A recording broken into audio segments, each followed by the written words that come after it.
It's time for Common Man. Common Man. Charge the housewives like no one can. What'd you shoot? Where'd we play? Non-stop nonsense on deck today. Tune in. It's time for Common Man. I mean, it's like, hello? Why should anybody aspire to be a common man, an average man? Do you realize what it means to be average? That means you're the best of the lousiest, and the lousiest of the best. Now, if we demand more and more for producing less and less, while the have-not nations encourage and inspire and indeed require hard work and maximum effort, if we deify the common men while they encourage and reward the uncommon ones, well, the end result of such a lopsided race as that is too obvious to require elaboration. I mean, it's like, hello?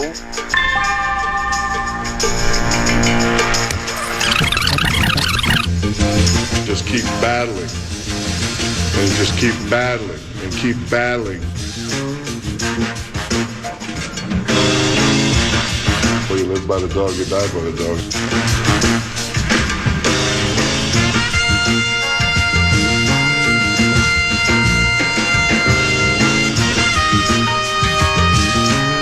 Placement, the kick. It is no good. Shot. It missed wide to the left. Unbelievable. Unbelievable. Anderson's last field goal miss, the 15th of December, 1997, against Denver. Morton Anderson, the left-footed kicker, the soccer-style kicker, attempting a 38-yard field goal to put the Falcons in the Super Bowl. Straczynski to Hull from the near side hash. Here's the placement. The kick. High. End over end. It's gone, and the Falcons are going to the Super Bowl.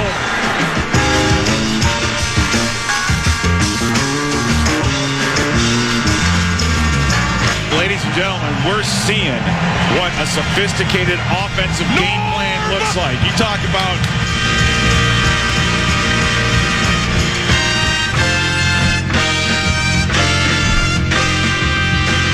Get back, guys. Here it is. The season's on the line. Two receivers left and right. McCown takes the snap. He steps up. He's all by himself. Fires into the end zone. Intercepted by Antoine Winfield. 20, 30, and we'll see you tomorrow night. 50, 40, 30. Do you believe in miracles? Yes. Touchdown, Vikings.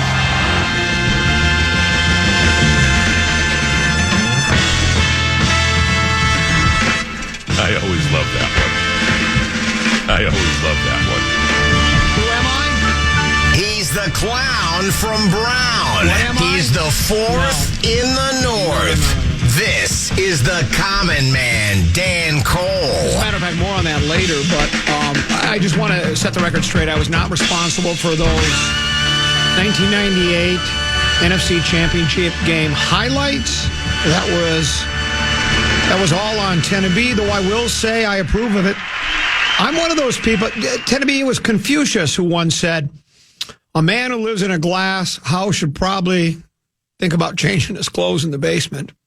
It's Ben Franklin who once said, a penny saved isn't worth very much anymore.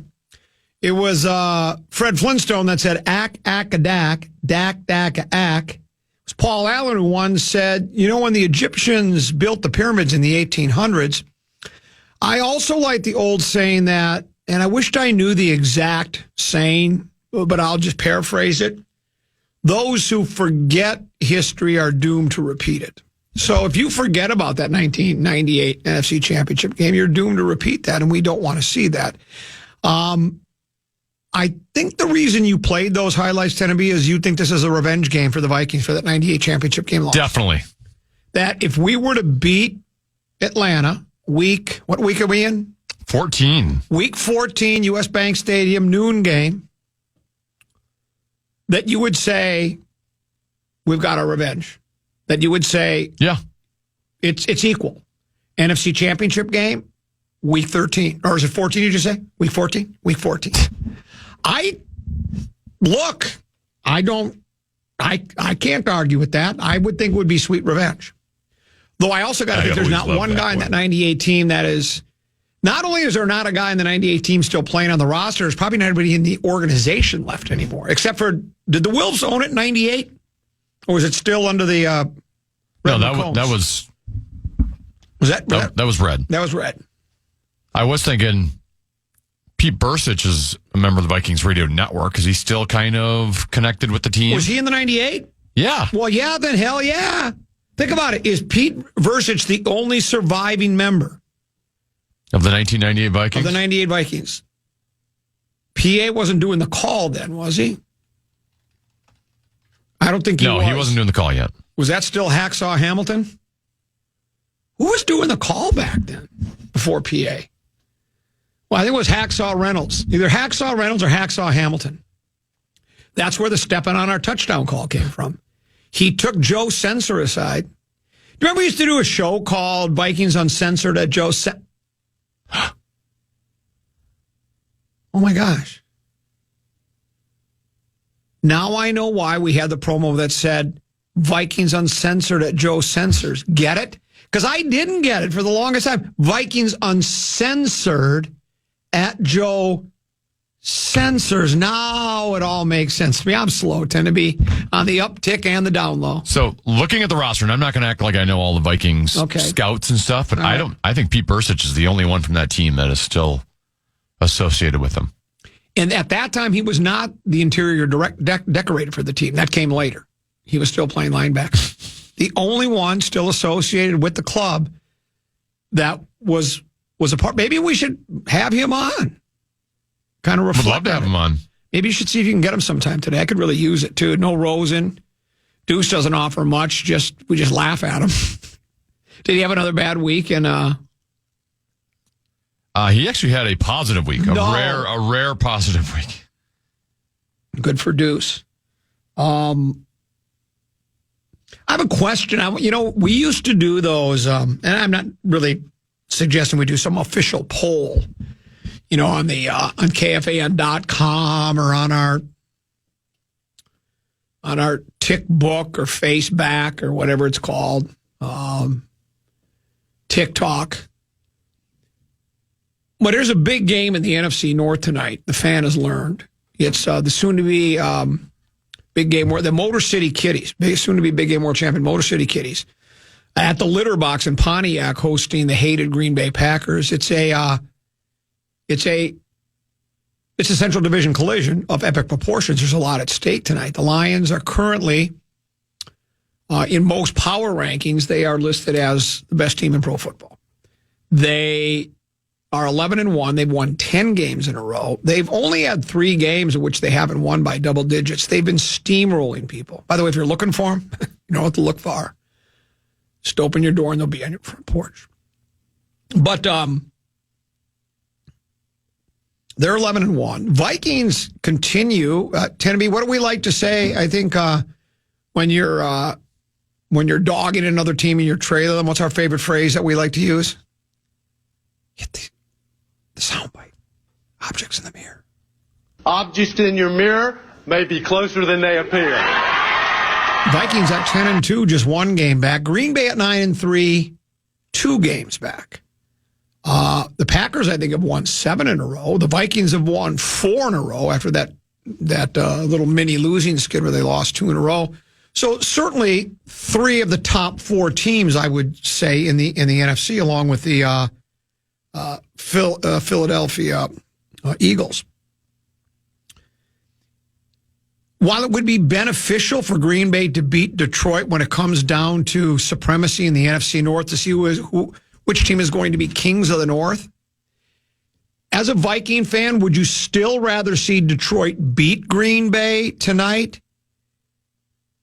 Because then that would certainly, for the most part, throw the last shovel of dirt on the coffin that would be the Green Bay Packers' chances of winning the NFC North. They'll still qualify for the playoffs, but that would eliminate them from any chance of winning it, or pretty much, barring collapses by the Kitties or the Vikings, right? That would pretty much eliminate them, I think, from future consideration.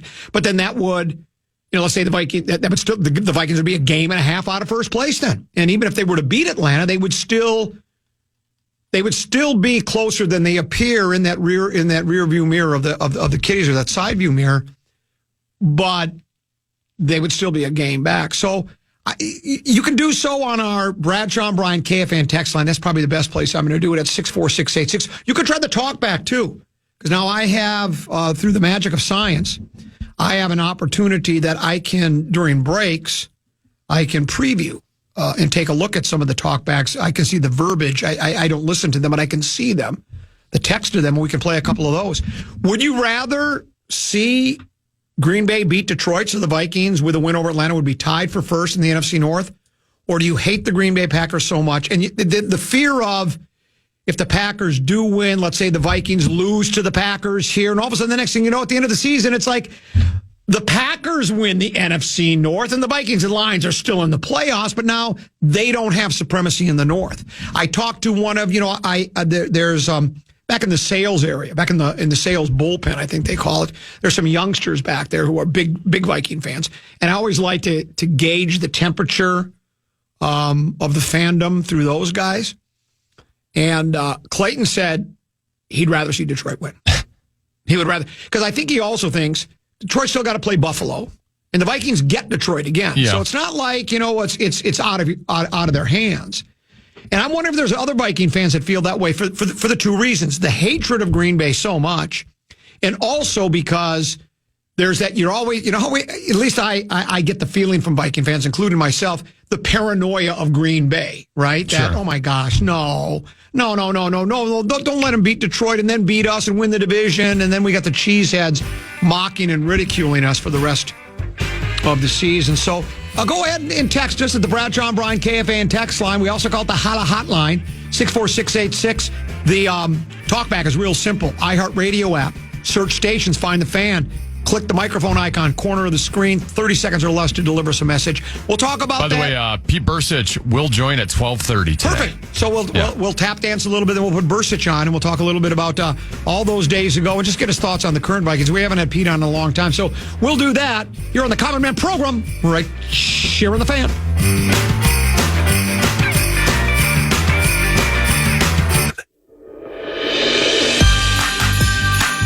I thought you were about to play It Don't Come Easy by Ringo Starr. Did that start just the beginning? Very similar. Exactly like.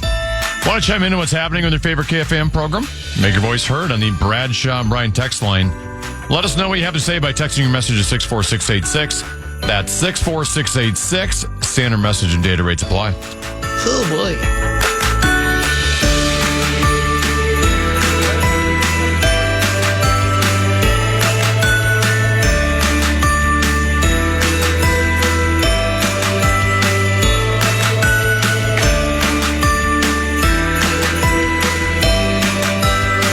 Phone's here somewhere. I just can't find it. I was going to use it for Peek at the Purple, brought to you by Affordable Electric.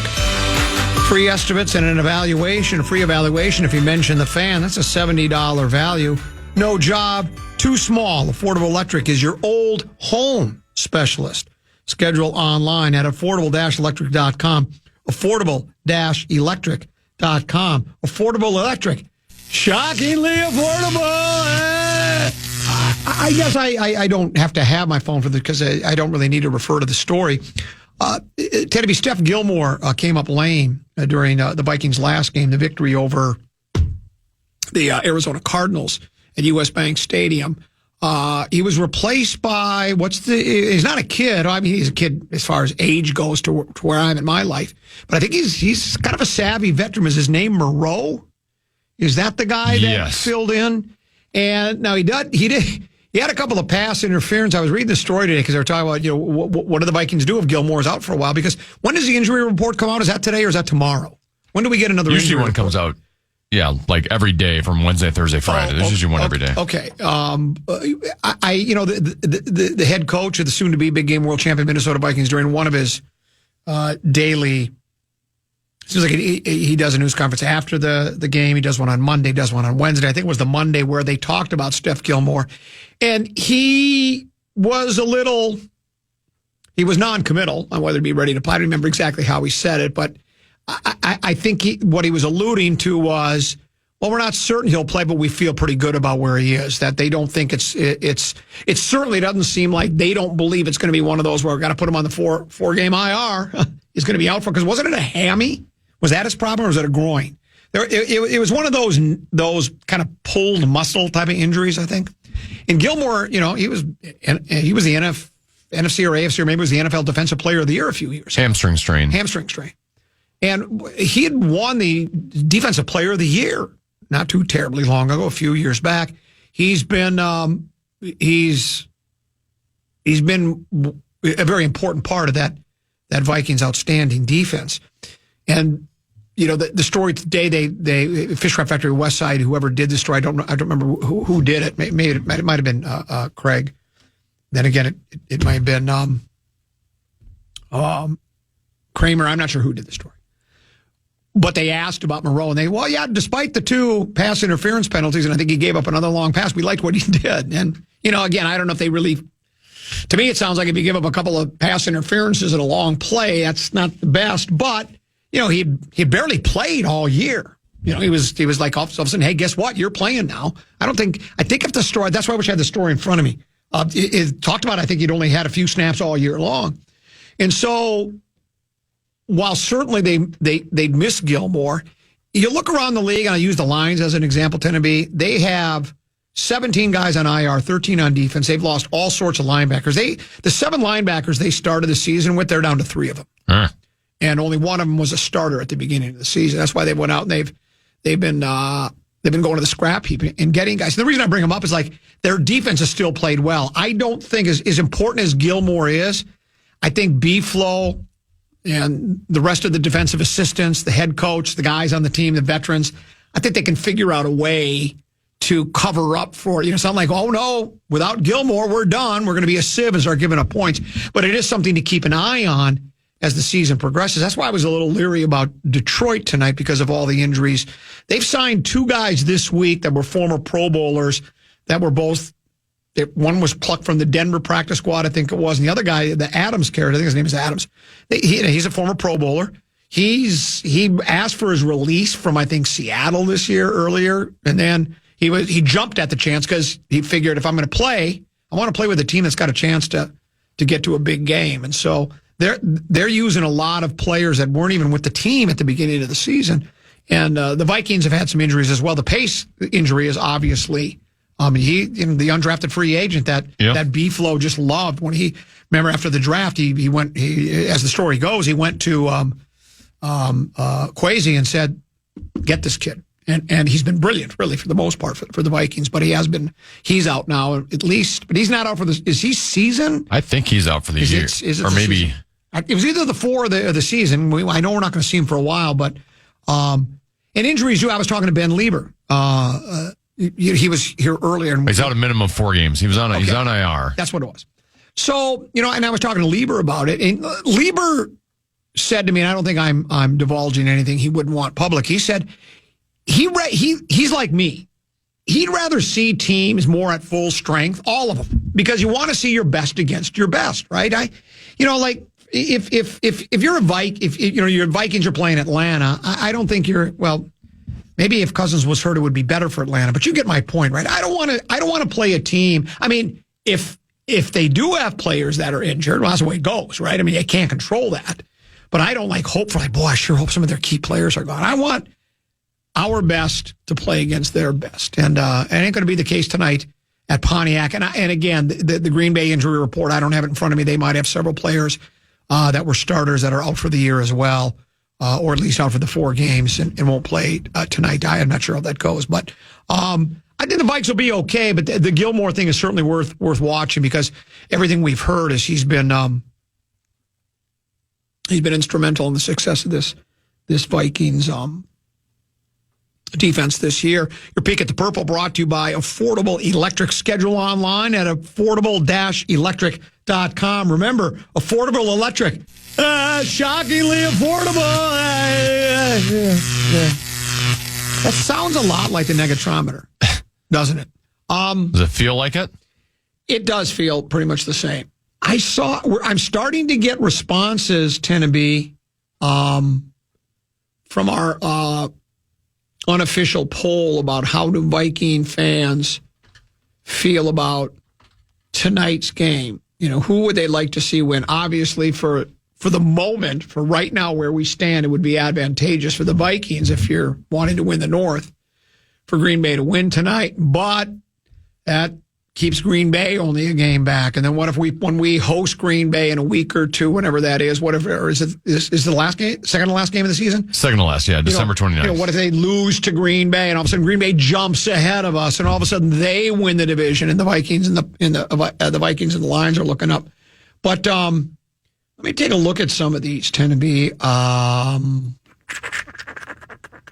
by the way, it was Dan Rowe who was doing the play-by-play. Dan Rowe took over for Hacksaw Hamilton. And that's why I brought up Bercich, because Hacksaw Hamilton was the one that during a preseason game, they went to break and he looked at Bercich. He said, "Don't step on my touchdown call." Basically, they down line. He drew a line in the stand. I always love that one. No, it was Censor. I'm sorry, it wasn't Bercich. It was Censor. He looked at Joe Censor and he said, "Don't step on my touchdown call." And that's where that whole bit has come from forever. This one says, Vikes fan here, go Lions. Here's another. I'm in the UP of Michigan. I'm rooting for the Packers because my local McDonald's gives free fries when they win. Okay? I always love that one.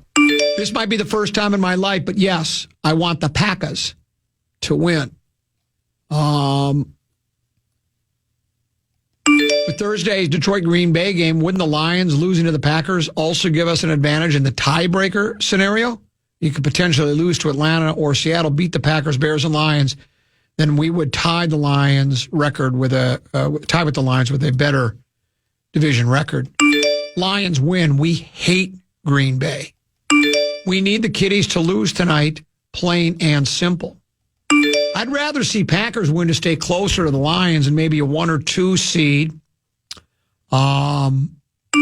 If the Vikings beat the Lions in Week 18, tying the series 1-1, what is the next tiebreaker to win the division? If it's a division record, then we should be cheering for the Packers tonight. And that's what it is, isn't it? Divisional record? I think that's the first. The first tiebreaker is head-to-head. Then it's your record within the division, I believe. Then I think it's your record within the conference. I don't have them in front of me. I don't remember. Here's one that says, go, Pack, go. After head-to-head, it is within the division. Okay. Go, Pack, go. Here's one. No, I definitely want to see Detroit lose because they're Common's team for no other reason. So just because they're my team, and they're not my only team, why do people find... I'm actually glad that I'm one of the more well-adjusted sports fans in the world. That I can have more than one favorite team, and I don't... I have 3 of them. You make fun of me for it. And your 3 teams are combined, what's their record? 30-something and 4. You're 30-something and 4. There's nothing wrong with having... That's why, as a Vikings fan, rational, you should be wanting Detroit to lose tonight. But I like Detroit. Yeah. I like watching them play, and I don't like Green Bay. Well, I think I'm going to cheer for the Lions. Well, here's another one for you. Someone said, we talked about the flag planting thing, and they said they thought the reason I was so bitter about it, thought it was ridiculous, was because my boy goes to the Ohio State University, and they lost, and it's like, my boys and myself, we're the most well-adjusted family of fans there are. While we have our favorite teams and want them to win, our days, weeks, months, years are not ruined by woeful shortcomings and inadequacies. I don't need to tell the stories again how much Deuce and I we embraced biblically bad with the Detroit Lions for a year. And if they lose tonight, they lose. It's just the way she goes. But I think the Packers, I don't think they're going to know what hit them tonight. I think they're in big trouble tonight. We'll break. We'll come back. We'll find out what Vikings radio analyst Pete Bercich thinks. He joins us for the next segment right here on the Common Man program on the Fan.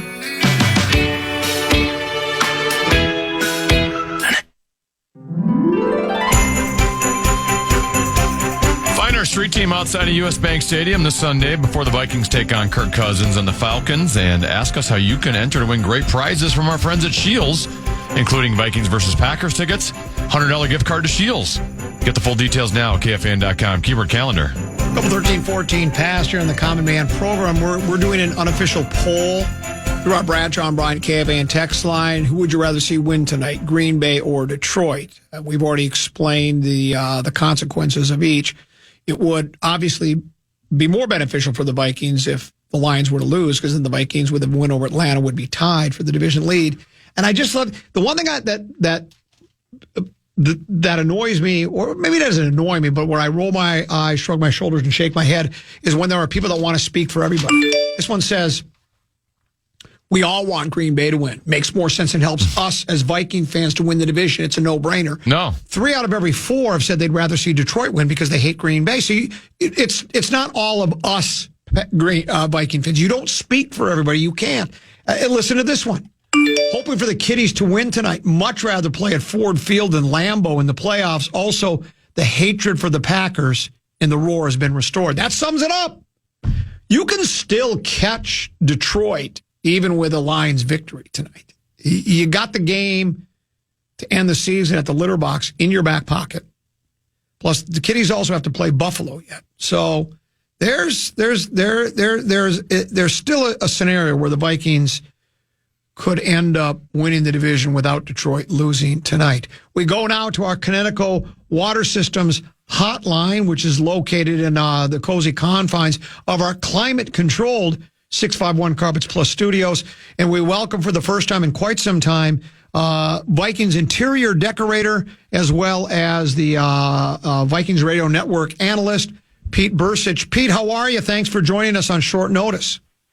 Oh, I'm good. Do you have any more reads before I can talk, or do you get them all in? No, I got them all in. I mean, I could force another one in. We could have called this Peek at the Purple because we're going to get your if you've accomplished nothing else in your life, you've qualified as a trivia question. Think of this. This what was made us think of you. We believe, Tennessee was playing old 1998 NFC Championship highlights. I guess in the case of the Vikings, it would be lowlights, right? Because we're playing the Falcons on Sunday.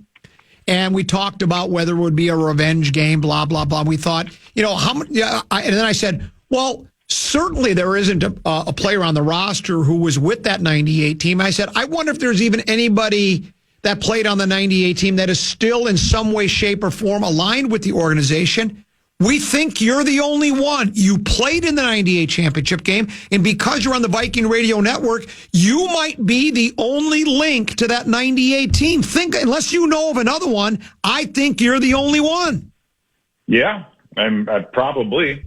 And, if we're going to go trivia, by the way, I am the last person to tackle an Oiler.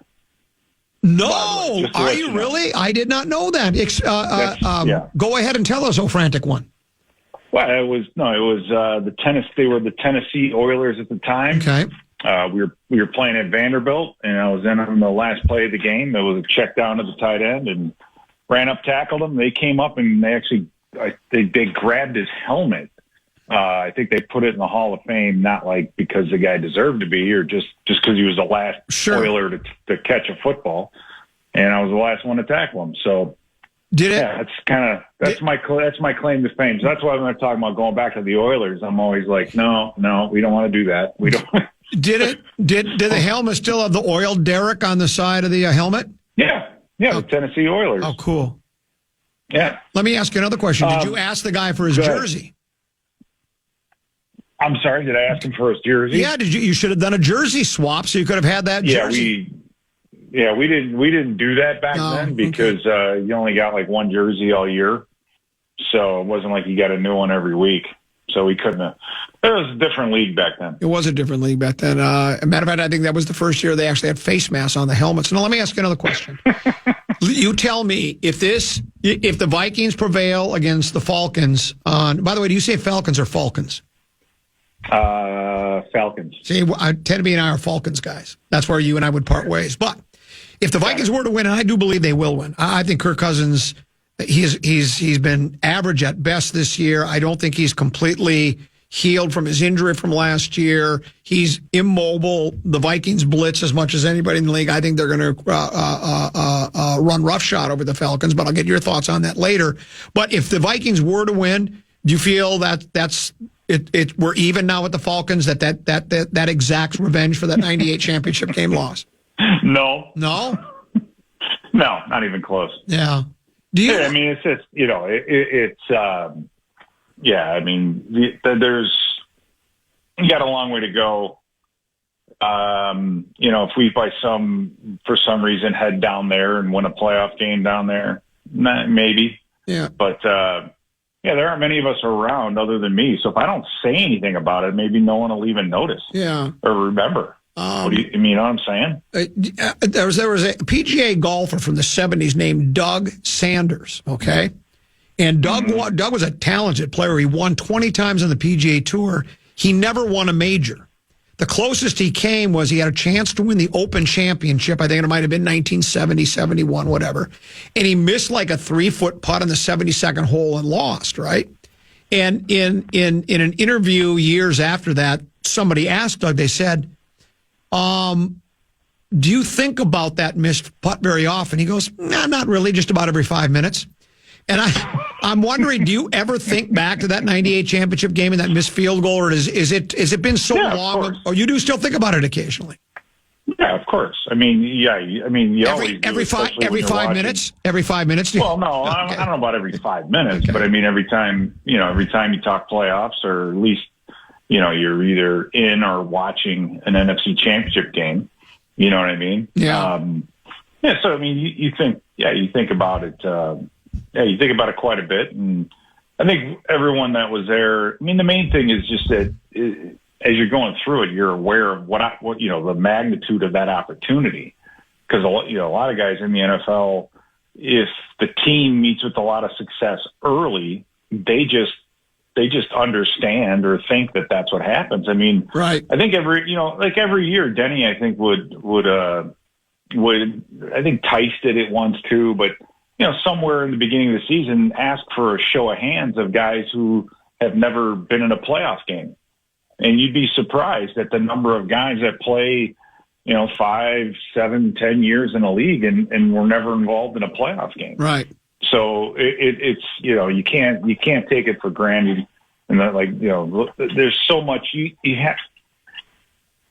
It's more than just being a good team to make it that far. You got to have some other things go the right way. Right. And again, to be a good enough team to make the playoffs, and then on top of it, have some things go your way, stay healthy, a lot of those kinds of things to make it there. It's a pretty big deal. When they it doesn't happen every day. No, that's for sure. Well, the famous quote is from Dan Marino. He went to the big game in his second year, and he said, "I thought I was going to do this year after year after year." Never went back again. And he was one of the one of the best pure passers to ever play in the National Football League. Every year you'll hear almost every to a man, every player say, "Oh yeah, I think we can win the whole thing. Yeah, I think we got the talent in this locker room, and I think we got the right coaching staff, we got the right pieces in place. I think we can get to the big game." And I'm sure you felt that way with the 98 team or the following year, whatever. How many times in your career did you wouldn't say it publicly to the team, but you kind of knew in your heart, we're really not very good? Does that happen often? I mean, because not every team can really truly believe that they're getting to the big game every year, right? I think maybe it was 95 or 96, maybe, when we were 8-8, I think that because we never had, in 7 years of being under Denny, we never had a losing season. Right. I wasn't around in 2001, the year Corey died, but and that's kind of it's a very good question, Common, because, I never really went into a game thinking we had no chance to win. Okay. Right. We never went into a game thinking these guys are way better than we are, and we don't have a chance. So I often wonder about that now, if the attitudes are the same, if guys see things that way, or if it's still like it was, back in the day. It's interesting because I don't think I ever went into a game thinking we have no chance of winning this thing, or we don't have it, or making the playoffs or anything like that. So, it's a good question, but I don't think you don't ever look that big. Well, let me ask you about predictions here. If I would have told you back when the season started, we're going to be 10-2 through 12 games, would you have agreed with that? Did you see, or did you think, well, no, we might be okay, but it's going to be pretty hard to get to 10-2? No one could say that no one could say that they projected this team at 10-2 and be telling the truth, except for maybe PA, maybe. Wait, hold on. Maybe, but outside of that, no. I mean, there are way too many question marks going into the season, way too many gigantic question marks, Darnold being the biggest. And then, what about, you talk about defense. And this is something I talk about with people nationally and all that, is just we had brought in Grenard and Tillery and Van Ginkel and Cashman, Gilmore, Murphy, Shaq Griffin, Fabian Moreau, all these guys on defense. And for the most part, I mean, they've all exceeded anything that we thought that they could do. But we knew that in the beginning of the year. You're sitting there going, my God, we got 7-8 guys. One of them's a quarterback. 2 of them are outside, or outside linebackers. I mean, one of them's an inside line. It's a lot of question marks at key positions going into a season, especially cornerback too. I mean, outside of Byron Murphy, but he's playing he's having a really good year, playing better than I think he did a year ago. So across the board, the key guys that we had are playing just as good, if not better. And then all the free agents, it's just, that's really the thing. And it makes sense. It's not an insult. Yeah. Right. To say that I'd go up to any of the players or Kevin O'Connell and just say, I didn't expect this amount of success. And if they did, that's good, that they should. Right. But from a common sense standpoint, we're far exceeding expectations. Well, the example I always use is this happens oftentimes after a twin season. They'll look at what the team did, and they'll look at individual accomplishments by the players. They'll have like 6 guys in the regular lineup that were real good. And a lot of the people that will analyze the team or fans or media will go, boy, just wait till those 6 guys even get better. And truth of the matter is, generally out of the 6, 2 will perform about the same, 2 will get better, 2 will take a step back. And I think what you said, that it seems like almost every free agent the Vikings have had, I'm sure they've all had their missed plays. If you look at the all-22 wide, you could break it down. You watch the game, you'd go, yeah, he didn't have a good move. That was a bad play there. That was a bad series for him, bad game. But for the most part, it does seem to me someone who's, what should I say? I'm not as finely attuned to the fine points of football as you are, that everybody's played pretty well. I don't think anybody's been, a lemon. No, I mean, and again, you go back to guys that are playing better than they were, a year ago. Not that they were playing badly a year ago, but like Byron Murphy, Blake Brandel has been a very solid guard for us. And going into the season, that was a big question mark. We just didn't know. All those, Jalen Naylor is a number 3 wide receiver. How good was Aaron Jones going to be? Right? How much of an impact was he going to make? So so you have this team with all these question marks, and then you look at what the Packers did by going down to Dallas and winning, and getting to the second round, and then you look at Detroit getting all the way to the NFC Championship game. So there's number 1 and number 2 in your division, right? Because there weren't wholesale changes or any big changes there, and then you've got the Bears with all the first round draft fluff, and then the Vikings with all these new players. So, I picked us, I would think we'd finish 3rd. I mean, 3rd would have been a very safe, or bet, so to speak. But this team, I'm excited about this team, especially with the way Darnold is playing and how he continues to improve. Well, it was, who knows? Who knows how good this team could be? Well, speaking of Darnold, I think everybody, I think it seems to be, it's pretty obvious. If he doesn't try to force it, at inopportune times, the 3 interception game, all 3 were intended for Jefferson. Everybody wants to get Jets the ball. We all understand that, but you got to pick your spots. And when he doesn't turn the ball over, he can put up numbers. He's good. He's got, they arm talent and all those cliches people use nowadays. So I think most people that are watching think this kid's pretty good. I mean, he's much better than he's been in any other stop that he's gone to for whatever reasons, whether it's better situation, better talent around him, better, the coaching with KOC is better, whatever the case may be. Do you think, though, let's, play this out. I think the Vikings got like a 99.6% chance of making postseason play.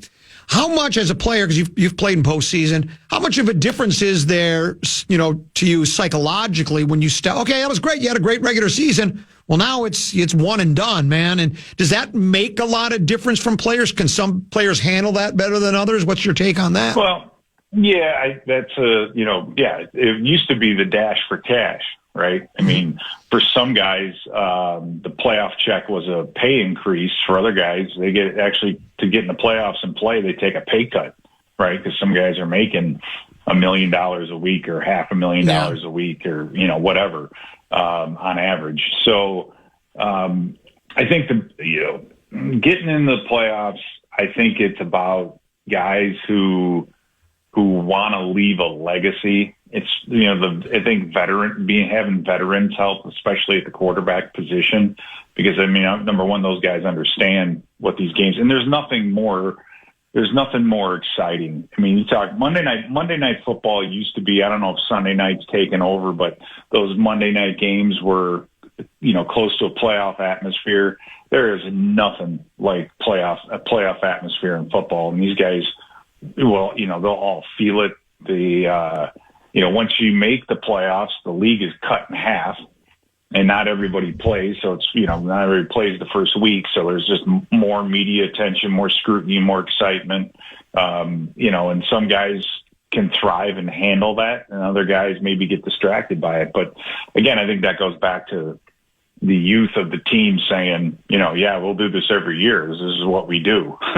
Whereas opposed to some of the veterans that say, hey, this might be my last chance. Yeah. And, they want to, because the game planning gets to another level. The amount of film you watch, all that stuff goes to the next level. And so the veteran guys are more likely to be able to process all that and carry more, game plan. Everything ramps up, and it's pretty amazing. One last question for you regarding Kirk Cousins. I think everybody's opinion over the years has changed on Cousins. He just seems to be that kind of a player. As we speak right now, what are your thoughts about Kirk Cousins? He's had some really good games this year, some really bad ones. The last game was maybe as bad as he's had all year. What are your thoughts on Cousins? Well, here's the thing with Kirk. If you turn this game into a 7-on-7 type situation where he finds a way, or you just let him get about throwing the football, he can still do it. He can still absolutely get it done. What he does have is Bijan Robinson behind him, who's a very, very good running back, not just carrying the ball, but receiving the football. And you look at he threw 4 interceptions a week ago against the Chargers, and the first one was a beautiful play made by the corner, and then late he gets hit a couple times, and then he throws the pick six a little bit late, and then the one that he threw in the end zone, that was probably the worst throw I've seen him make in a long time. You got to make him bad, is my point. He's not just going to come out and throw the ball to the other team. You have to force those things, and like you said, we get after the quarterback now. 38 sacks, that's a lot.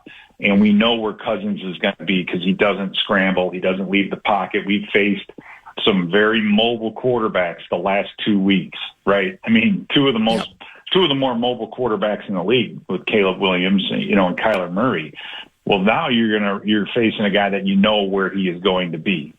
Right. And so you have to adjust a little bit. You want to collapse the pocket on him. You don't have to take an edge. You just want to make him feel uncomfortable and make him throw checkdowns. And we know the more checkdowns that he throws, the better off we're going to be, because he does have Darnell Mooney and Drake London. There's a lot of talent on this team, especially on defense.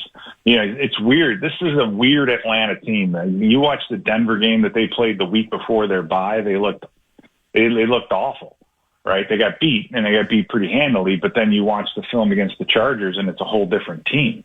Like they played that game minus the turnovers, but they played that game hard, and they're physical. Don't forget they have Grady Jarrett and Eddie Goldman and David Onyemata is the middle of that defense. It's like those are some legit players up front that if they want to get after it, they could cause some problems. So. I don't necessarily think this is going to be a walk in the park, but it's going to if we get after them quickly and be physical with them, we should win this football game. But Cousins it's like you look at this team and they're like, they have the ability. This team has the ability to Atlanta. I'm talking about, right, to be really, really good. It's just they don't always show it, and they've got a few shortcomings and issues, and you just got to force them. I mean, we got to, crowd noise and all those things. We got to use every weapon that they have, and then we got to quit turning the damn ball over too. I mean, that's something that's been driving me crazy. I mean, we have 24 takeaways. That's the most in the NFL by 2. I'm sorry. Yeah, 24. We're second. Yeah. We're tied with the Bills and Texans. You know what I mean? It's like we produce turnovers on defense, but we're giving the ball away way too much. Let me leave it with this. Well, go ahead. Go ahead. Well, let me leave you with this. This is a soundbite that gets played often on KFAN, and it's one of yours. Here it is. I've seen enough out of Cousins, Paul. Put him on ice. Shane in Shakopee says, can Bercich say, I've seen enough of Cousins, put him on ice during the broadcast on Sunday? Can you try to squeeze that in sometime during the game for our listeners? Yeah, I am. Yeah, yes. All right. And the beauty of it is I'm so glad I said that about Cousins. I'm so glad. I think we all are. You just got to have that's the whole goal. And I mean, I remember when I first started doing this 17 years ago on the radio, I just wanted to be on the button bar. And now you are there. That is all I ever wanted. That one is probably one of the most popular ones. So yes, I will absolutely try to squeeze it, put them on ice. I'll even text you to try to remind you. Thanks for your time today. We do appreciate go ahead. it. Yeah, feel free. Have a good call. All right, see ya. Appreciate it. That's Pete Bercich. He's the radio analyst on the Vikings radio network. We are your audio home for the Minnesota Vikings. It's going to be 5:34, top of the hour, correct? Wolves back.